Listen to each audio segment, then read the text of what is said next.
everyone.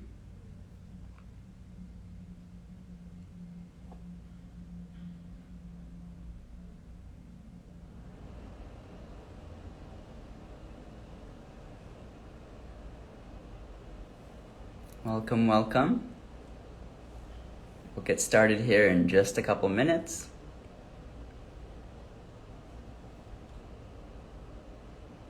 Welcome, welcome. Happy International Youth Day, everyone. Thank you so much for joining us.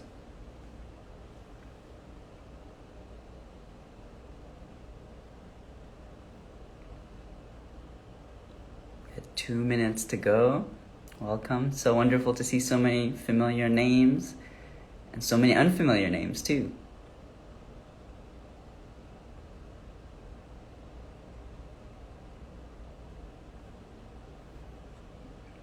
Welcome, welcome.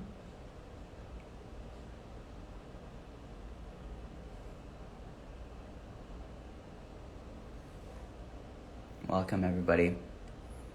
My name is Ahmed Badr. I'm one of the co-hosts for the Youth for Climate live series, and I have the honor of being your moderator for today. Our guest will join us in just a couple minutes.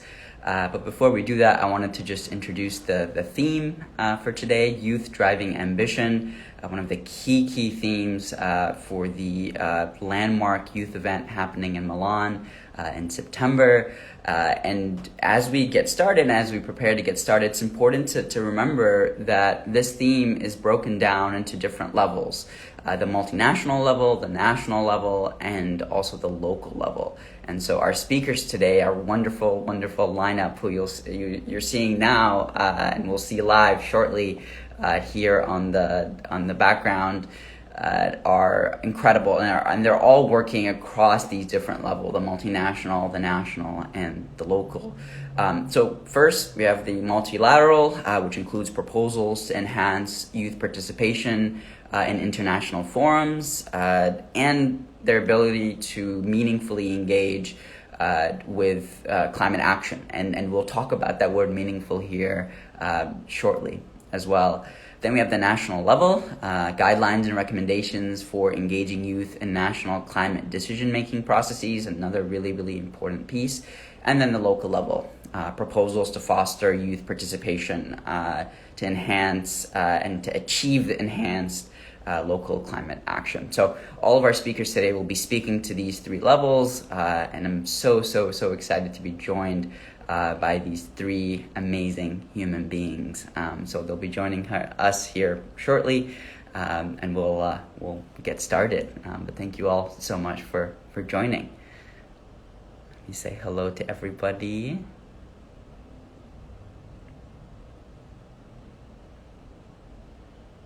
Got folks coming in from Portugal. Yep, happy International Youth Day, everybody. And again, this is a conversation that's going to be casual. We're going to be talking in an informal way about each of the incredible work that these amazing young people are doing. So please participate in the chat. It is there for you to ask questions, to engage with our speakers, and we'll have some time to engage with those questions as well. So please do engage in the chat in that way. We'll get started here now in just a minute.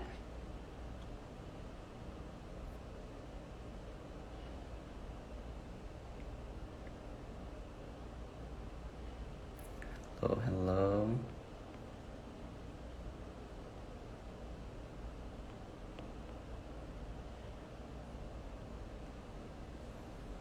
I think we're waiting for just one more of our speakers and we'll get right started.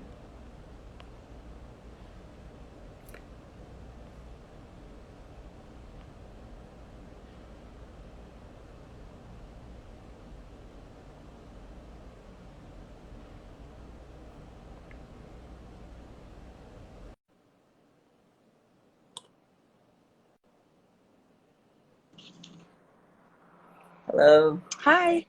Hi, Bonnie. How are you? I'm very Melati, good. hello. Hi. Good to see you both. Thanks so much You for too. joining us. Yeah, thank you for having me. Excited. It's so exciting. How are you? I'm doing well. So good to see you. I Bonnie, I have to disclaimer, I've known Melati for a couple of years. Oh, nice. We've never actually done a live together, so this is a first in some ways. Do you two know each other? Have you No, we interacted? haven't ever met. So it's lovely to meet you. I know I'm very familiar with your work, so it's lovely to meet you. It's lovely to meet you too. I'm really excited for our conversation today. Thanks for hosting this space on International Youth Day.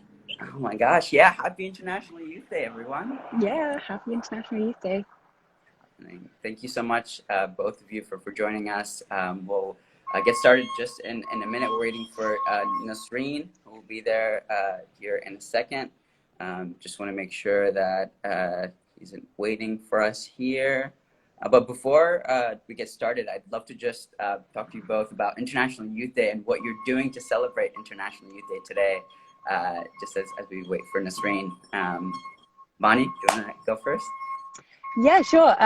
Yeah, celebrating through this conversation and also just looking to others around me. I feel so lucky to be surrounded by so many young people that are constantly inspiring me. And I feel like there's sort of this fearlessness when you're young that, you know, as you sort of grow older, you begin to sometimes lose that. And I think you really need that in times like this when we really need to use our imagination and think that anything is possible.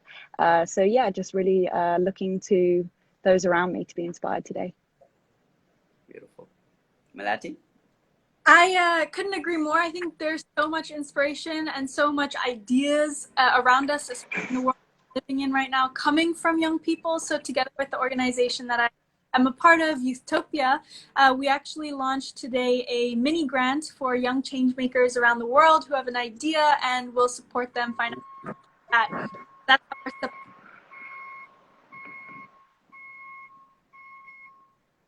Oh, Melati, I think we lost you for a second.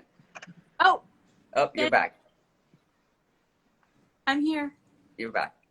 Okay, awesome. Awesome. Hi, Nasreen. Welcome.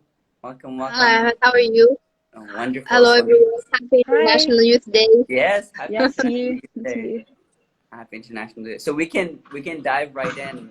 Again, I was speaking earlier to our audience as we were in the waiting room that, you know, today is an important day, but also not just because it's International Youth Day, but we're really discussing one of the key themes of the international landmark youth event happening in Milan this September. And one of the key themes is youth driving ambition. And Nasreen, you're one of the co-chairs. Melati and Bonnie, you've worked across this theme in so many different ways. So I'm excited to dive in and talk to all of you about what this theme means to you all. But before that, let me introduce you all. So Nasreen Sayeem is the chair of the UN Secretary General's Youth Advisory Group on Climate Change, and again, will be co-chairing the Youth Driving Ambition theme in Milan in September. Bonnie Wright is an actress, director, and activist for environmental conservation with a passion for fighting against single-use plastics. She's worked with organizations such as Greenpeace, as well as the Rainforest Alliance. And then we have Melati Wijsen, who's the founder of Bye Bye Plastic Bags, as well as Youthtopia, and was recently featured in Bigger Than Us, a documentary that just premiered at the Cannes Film Festival. So welcome, everybody, to this very, very special Youth for Climate Live. We really are so grateful for your presence here. And so we can just dive right in. The first question I wanted to pose to all of you, something that we've engaged with a lot through the Youth for Climate Live series, and it's this word meaningful. And what does meaningful youth engagement mean? You know, it's something we explore throughout our episodes, and it's important to kind of define what that word means before we get started, because there are so many different definitions and so many different perspectives, and we want to make sure that we highlight those. So to all of you, what does meaningful youth engagement look like? What does that word meaningful mean to you, given each of your backgrounds and perspectives? So we can start with Melati, Nasreen, and then Bonnie. Oh, you're giving me the hot potato to start. Okay.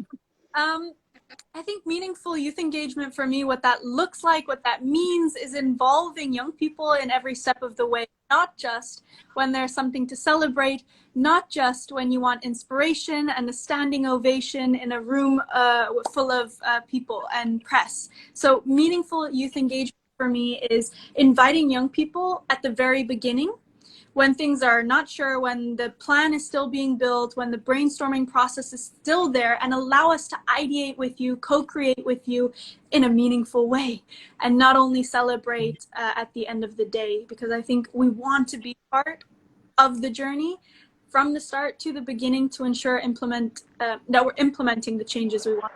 For me, it's really about involving young people from the very beginning and keeping us part of that process from start to finish.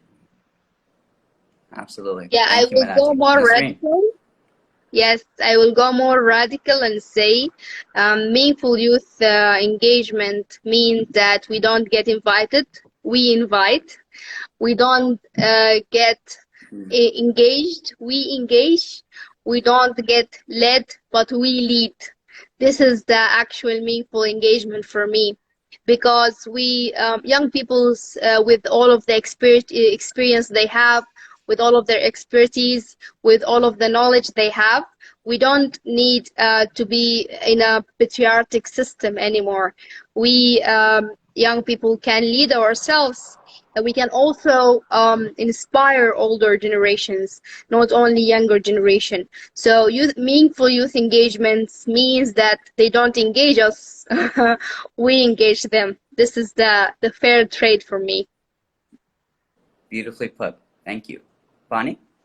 Yeah, I would say when I think about meaningful, I think of the word meaning. And I think often we do things like advocate for the environment or tell stories, in my experience of film, to understand the world and to sort of find meaning in how we see the world, or maybe our unique lens or experience of the world. So I would say, in order for your activism personally, for those watching, to be meaningful, I think you need to find, search for that meaning that you're looking for. There's so many the huge topic of the environment. There's so many unique angles and different things we can be participating in.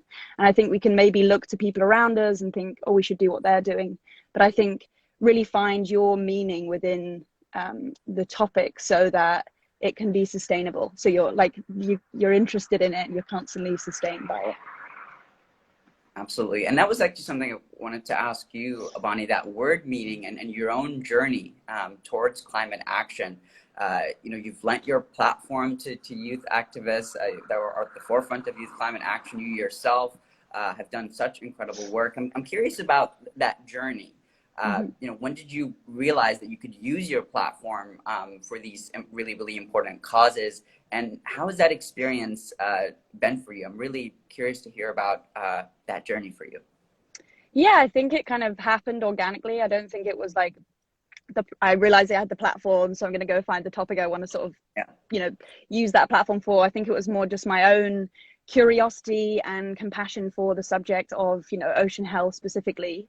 And it was just a natural, I think, through the background of being a storyteller, you can't not sort of be interested in learning from people and wanting to then kind of convey that. And for me, the most immediate thing, as with all of us in this generation, was through social media. So I would say it kind of sort of organically happened. I think even from a young person, before I got into the film industry, I was always so loved to show up. I like every extra thing at school, everything I could just physically show up for. So I think it kind of happened.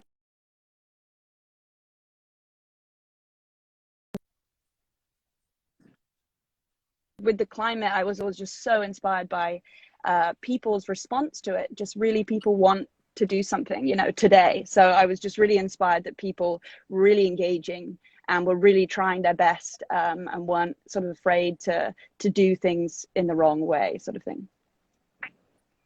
Beautiful. Thank you so much. Melati, I'm curious, Bonnie mentioned storytelling. This is something that you've done, from the beginning of your work as a very, very young person up until now. Can you talk about the role of storytelling has played in your work? And I mentioned the film that you were just in at Cannes. Can you talk to us a bit about that storytelling end of your work and how you've seen that serve your work in the communities that you're working with? Definitely. And you mentioned it. It's been now 8 years full-time on the front lines of change. I started when I was 12 years old. And believe me, when I started, I was not a storyteller. I was not a public speaker. I had zero skill set.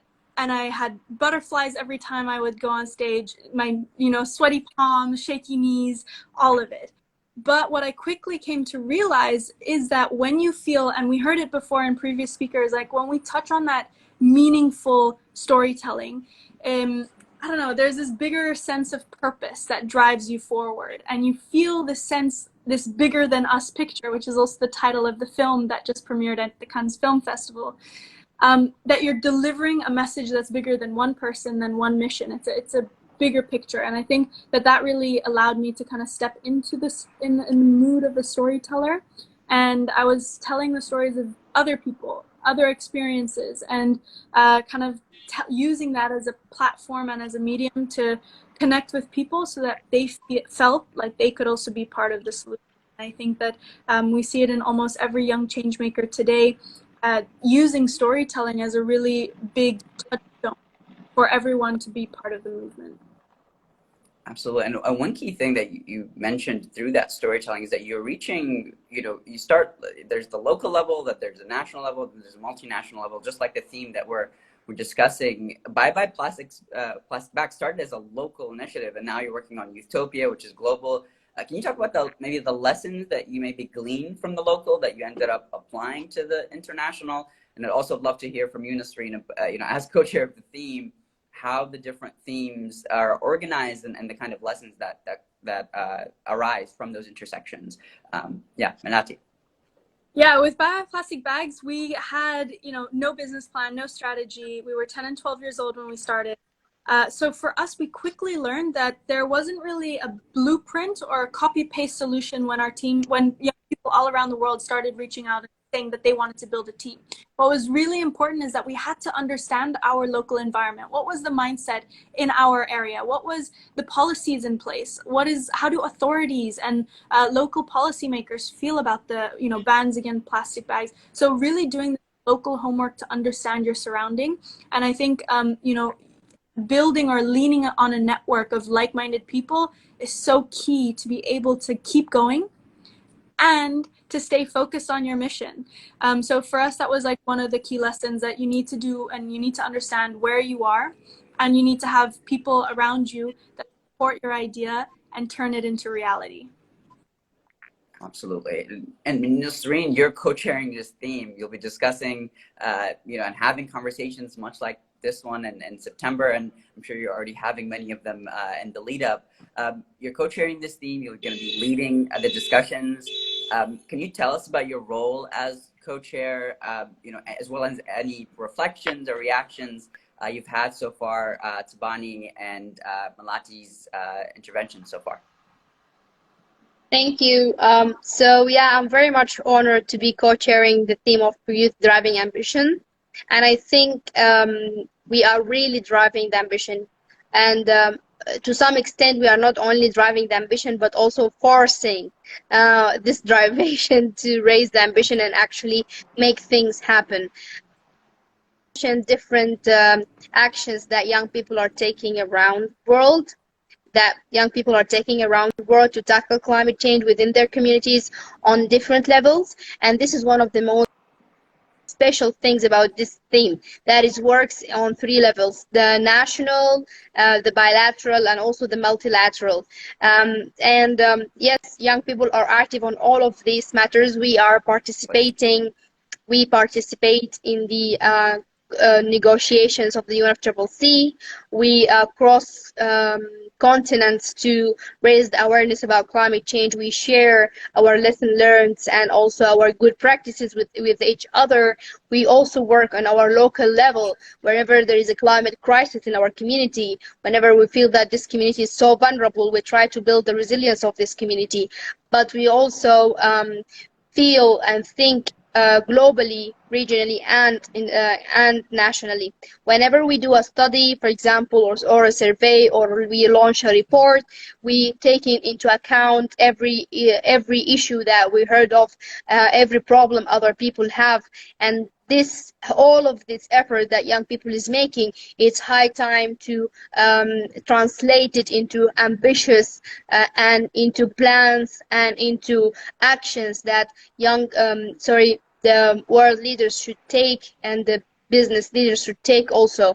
So this is one of the very much, for me, very dear agenda item, because I think this is the core of the activism that we are doing, of the advocacy we are doing. We are pushing not only for words and promises, but also for actions on all of levels. So yeah, this is one of the very special thing in this theme.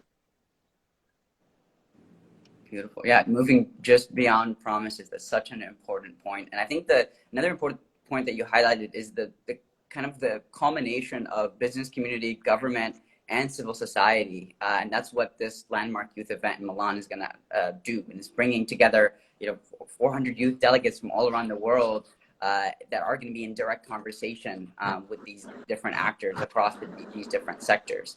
And you mentioned advocacy. This is something, Bonnie, I'd love your perspective on. When we talk about advocacy, and especially film and advocacy, you have been working on a film, Unheard, for a while now. It's inspired kind of by the climate crisis and has elements that are inspired by it. You're working on a book project as well that I imagine will have similar elements as well, or will implement your work and talk about your work as a person at the forefront of climate action. I'm curious what your thoughts are around the role of film and advocacy. And then Melati, I'd love to hear your perspective on this too, as someone who just finished a film around this topic. Yeah, sure. It's a great question. I guess for me in film and storytelling, it's always been sort of fictional stories rather than documentary filmmaking. And I think there's, you're at the cinema, you're watching a movie, and the suspension of disbelief is what film is all about. In that brief moment, whatever the storyteller is telling you, you believe. So I think with all the things that we're talking about, this kind of really putting these things into action, committing to these goals and making real radical change, that takes kind of an idea of suspension of disbelief too. I think we have to, be part of the kind of film that we want to see play out. And I think what I love about the kind of intersection between storytelling through film and sort of my advocacy work is that you can kind of say that you can sort of put anything out there that is possible. So it forces me to kind of not give up hope, because you're constantly having this imagination to pose something to your audience that, if it's told well, they'll believe. And I think it's the same with all this work. If it's told well to world leaders, and if the narrative is woven, if there's the audience behind it, which is the citizens behind it, I think it's possible. So I love the two together, because it, as I said, kind of helps me to keep being hopeful. And, I think, the main way that we sort of receive a lot of story and media and focus is obviously through the media, whether that's social media, whether that's television, film. So it still is a really powerful medium to use. And I think it's of great responsibility to production companies to step up to telling the right stories, or even at least, in their production, how are they being mindful too about the way they make films, because it's an incredibly wasteful industry. So as well, looking at the impact that a production has. Absolutely. I'm so fascinated by that point between fiction and nonfiction, and kind of the lessons that can be gleaned from one to the other. Can you talk a little bit more about that in your own experience? Like how you've had the experience with filmmaking, and then you have the advocacy, and then you have the intersection between the two. Maybe what are some lessons that we have to keep in mind, for folks that are filmmakers that are also advocates that kind of want to make that intersection in a thoughtful way? I'd love to hear your thoughts on that. Yeah, I guess it's, everyone has often maybe a genre that they really love. For me, I've always loved sci-fi and fantasy and horror movies. So obviously they pose a completely different narrative and story, and they forced you beyond your reality. And I think you can learn a lot from that. Just experience and sort of notice how you follow along with maybe a film like that, and see how you're carried by that story. And I think often ideas can be posed, say, by activists or leaders, and we can feel some hesitancy towards believing in it, because we sort of, oh, that's not going to happen, or, oh, it's an empty promise, or, oh, they said that last time. Often we can have all this resistance. And I think just notice maybe how that resistance shows up, and maybe it didn't, watching your favorite, sci-fi movie or something. And I found just that in myself, like where do I notice resistance if I kind of just get a bit, it's so easy to get knocked down in this work, to feel hopeless or to feel like, oh, I tried that, no one's listening. And so, yeah, just see where that resistance lies, I think. I don't know if that answers your question, but. I mean, I would love to just Yeah. jump in, because I heard a lot of different things, and both of you are speaking, well, all of you are speaking, and I think also to speak to the storytelling and delivering these heavy messages, the most important thing is to be as authentic as possible, to show that, to be as inviting as possible as well. It's authenticity and welcoming people to start the learning journey that sustainability is. It doesn't have to happen overnight. And what we have to see more of in this narrative of, climate action is that every single one of us has a responsibility on an individual level, but also policymakers, also businesses. And it needs to be a way where it's a learning journey for everyone. We're all holding each other accountable. So I think, I don't know, I just a thought process from my side, listening to everyone is like, okay, it's really delivering the process authentically, the storytelling authentically, and making sure that your door is wide open for any questions, for any what are the confusions, what are the barriers, and have honest conversations about this, because only from that point on we can address the challenges and move forward with solutions. Absolutely. And you both make this point around, I think, urgency. When we talk about urgency in storytelling and urgency in storytelling, it's really interesting to think about film in that regard, because the ways that and even the recent IPCC report and Code Red for Humanity, these words matter, and the stories around these words matter, and the ways we deliver those stories also matter quite a bit. Nasreen, I'd love to get your perspective on this as the co-chair of this theme. What role does storytelling play, or what role will it play in this theme in the landmark youth event coming up? Yes, so unfortunately, humans have some sort of a behavior where they don't really interact, or they don't really sympathize, or they don't really feel the thing until they actually see it. So of course, storytelling and movie making, filmmaking is a way of translating what happens like hundreds of miles away from you, for example, to what's happening in Sudan, to what's happening in Brazil, to what's happening in India, for example. So yes, this is a very powerful tool. I used it also last year. We had a very devastating floods. It was the worst flood in Sudan since the 100 years ago, like a century ago. So I made like a small movie. It's just 5 minutes where I visited only 3 areas, and it's very small areas also comparing to the damage. But I got a big reactions from people around the world on how devastating the floods were, and they lived actually the stories with the people, with the small farmers who got carried away by the water, their houses destroyed by the refugees or the IDPs who left their houses and areas because it's 100% water flooded to live in a camp.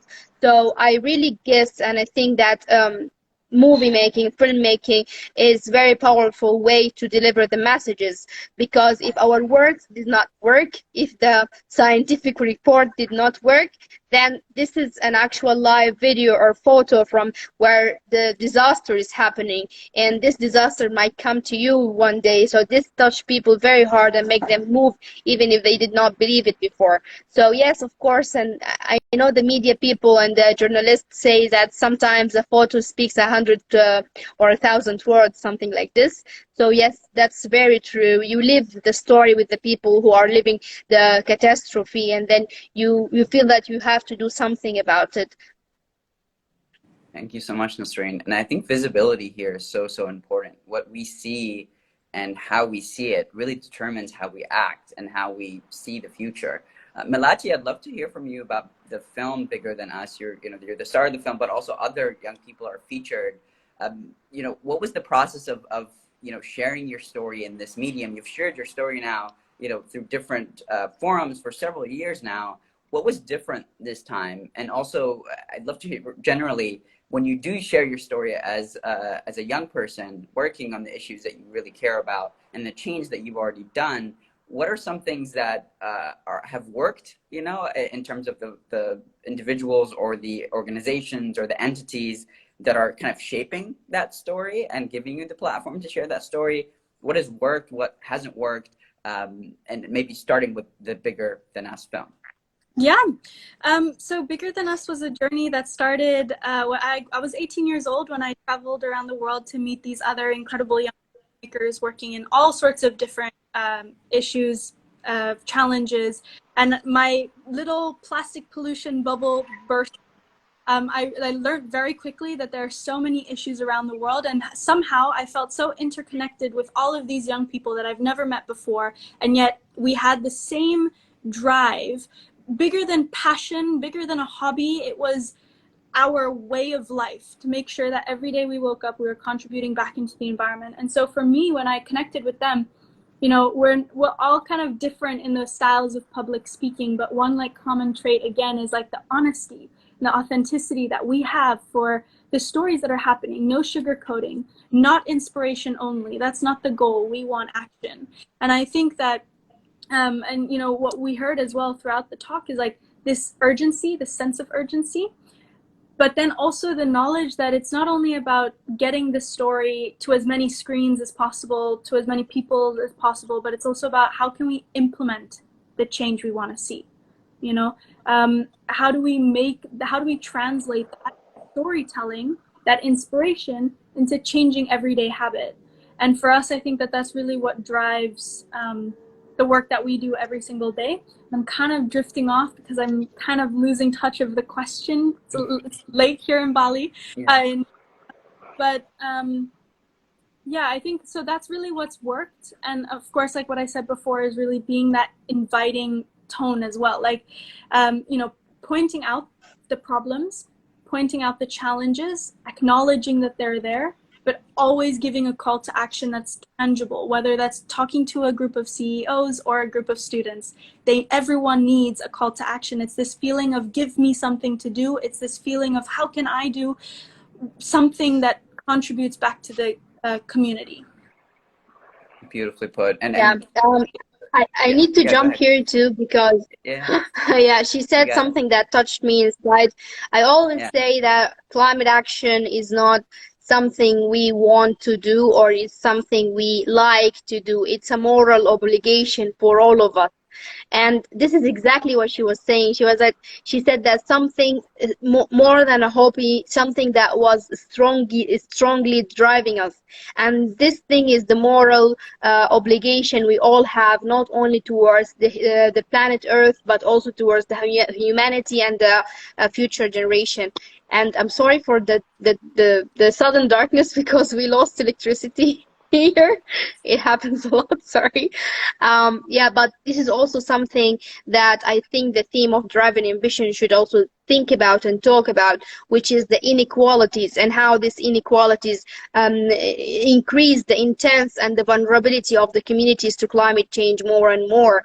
And I guess this is something also we all need to reflect in our storytelling, our movies, and our activism. That, for example, I very much admire the movement of strike from schools for futures and Fridays for Futures, strike from schools and so on.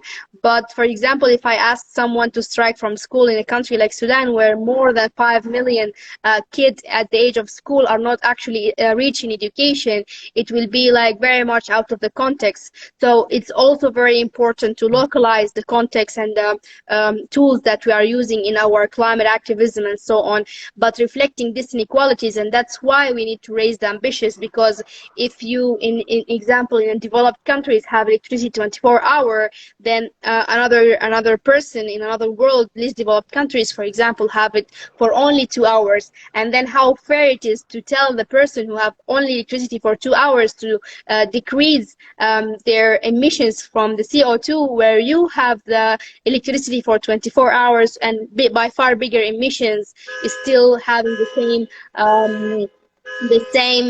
energy and the same level of let me say wealth that you are already having. So yes, this is one of the things that I think the theme of Driving Ambition will focus on. Absolutely, and inequality is such an important issue to mention and to really focus on think during the Youth for Climate Driving Ambition event. It's something that's so intersectional that regardless of industry, regardless of focus, it's in the conversation.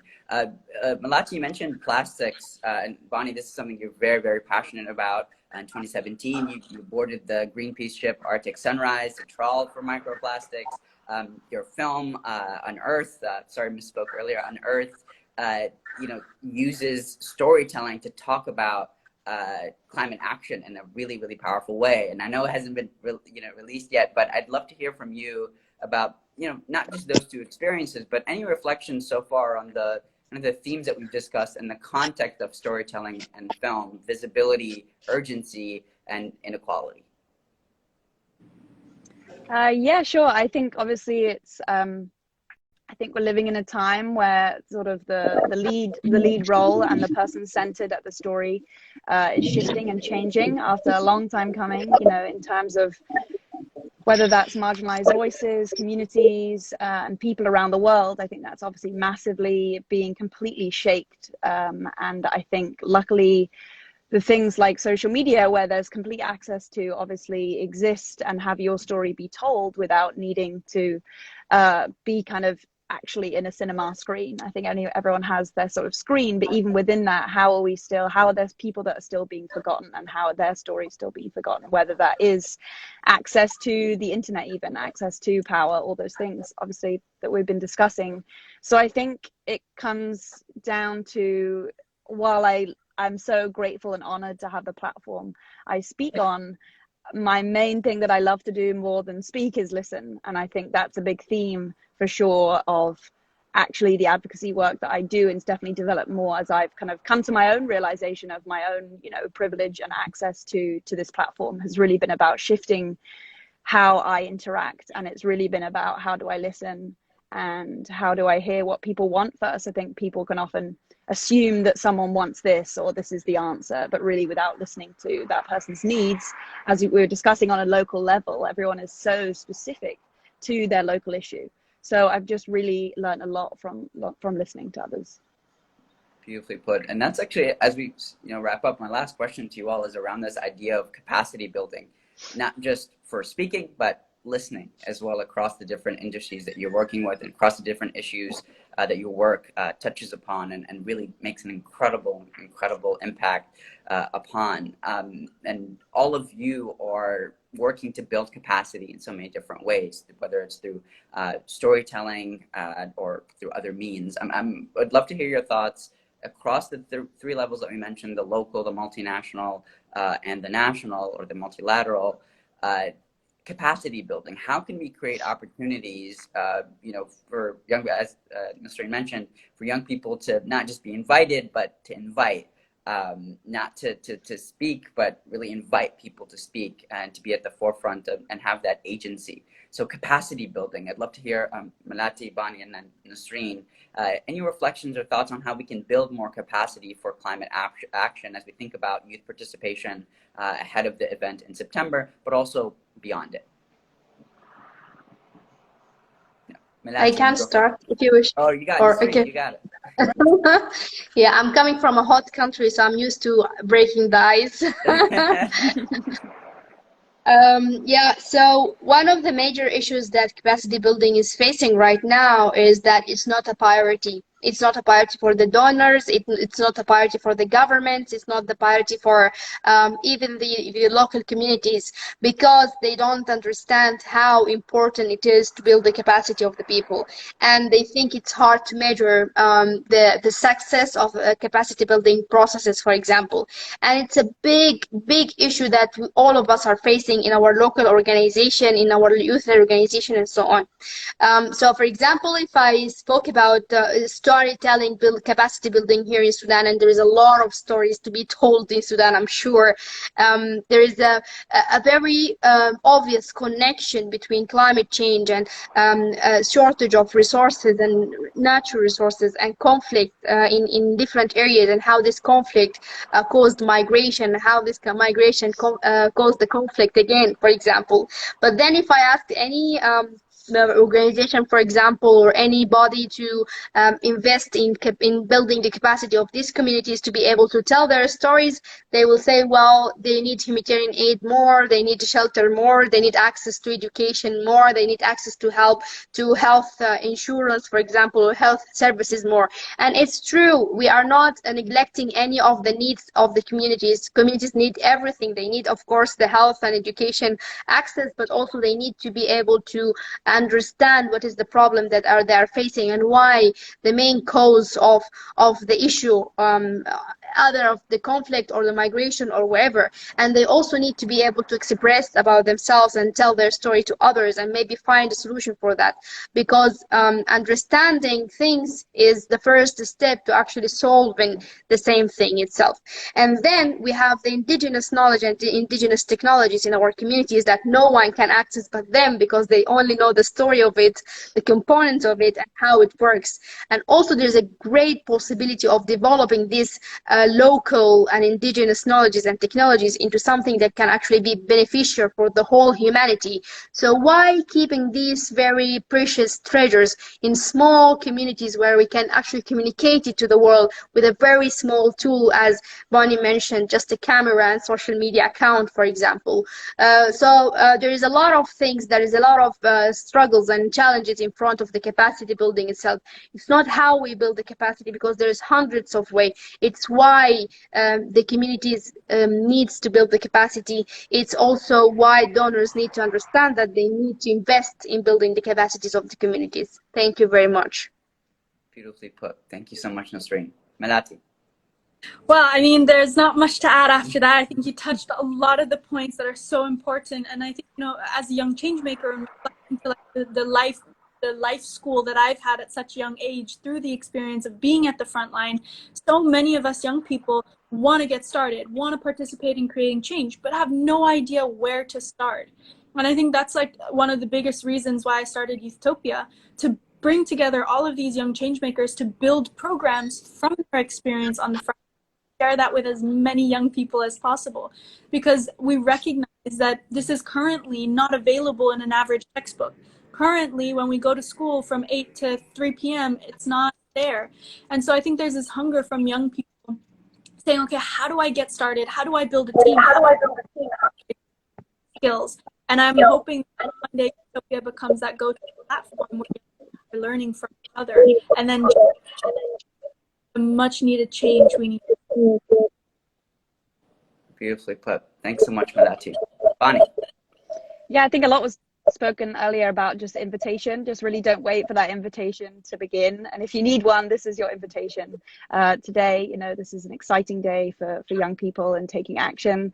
And I think there really is no right or wrong with anything you do. There's just to celebrate that imperfection of just showing up authentically as you are, as we discussed too. Just, you know, if you try one thing within, you know, take one action or join one community group, it doesn't work out for you, there's going to be another one, and that might lead you to the next one. Everything is kind of like a chain kind of reaction when it comes to connecting with people. And I think if you do feel alone, I think the best thing to do, honestly, is to join a community group, whether that's a local chapter to a big organization. Whether you can't see a community you want to join, you know, could you start your own community? I really would say that just being, even just with one friend doing this is a lot more enjoyable and exciting. Absolutely. Thank you all so much. I think from the beginning of this conversation, as we talked about that word meaningful, and specifically meaning, as you mentioned, Bonnie, it's incredible to tease that out and really talk about the intersectional nature of all of the themes that we're talking about, and these themes that intersect throughout those intersections, whether that be through visibility, urgency, inequality, and agency. And so I think if we keep all those in mind throughout all of our work, not just in preparation for the event in Milan in September, but through everything that we do towards climate action. So thank you all so much for helping make this conversation so beautiful. I'm like wrangling this cat at the moment, unfortunately. He's like snuck up on me. But thank you all so much for the beautiful conversation. I think, these are conversations that will continue. Nasrin, I'm so excited for the Youth Driving Ambition theme and how you're going to be co-chairing it and the different discussions that are going to be continuing throughout. So thank you all so much for making the time, for being so generous with your spirit and your thoughts and your ideas. We're very grateful to have all of you here. And again, happy International Youth Day. What a way to celebrate it and to kick things off. So thank you all so much. And we'll see you next time. Thank you. Happy International Happy International Youth Day. Bye.